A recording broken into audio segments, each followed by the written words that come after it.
সালাতে দোয়া কবুল হয়। সালাতে দোয়া কবুলের 3 জায়গা।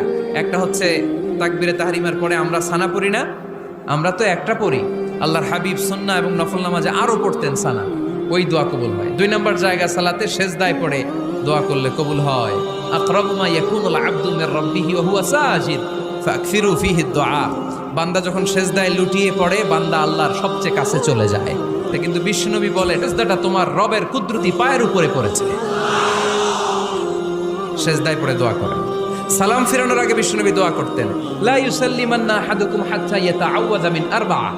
আল্লাহর হাবিব বললেন 4 জিনিস থেকে পানাহ না আছে আমার কোন উম্মত যেন সালাম না ফিরায়। তারা যেন পড়ে আল্লাহুম্মা ইন্নী আউযু বিকা মিন আযাবিল কবর, আউযু বিকা মিন আযাবি জাহান্নাম, আউযু বিকা মিন ফিতনাতিল মাহইয়া ওয়াল মামাত, আউযু বিকা মিন ফিতনাতিল মাসিহিদ দাজ্জাল। আল্লাহ কবরের আযাব থেকে বাঁচাও, আল্লাহ জাহান্নামের আগুন থেকে বাঁচাও, আল্লাহ জীবন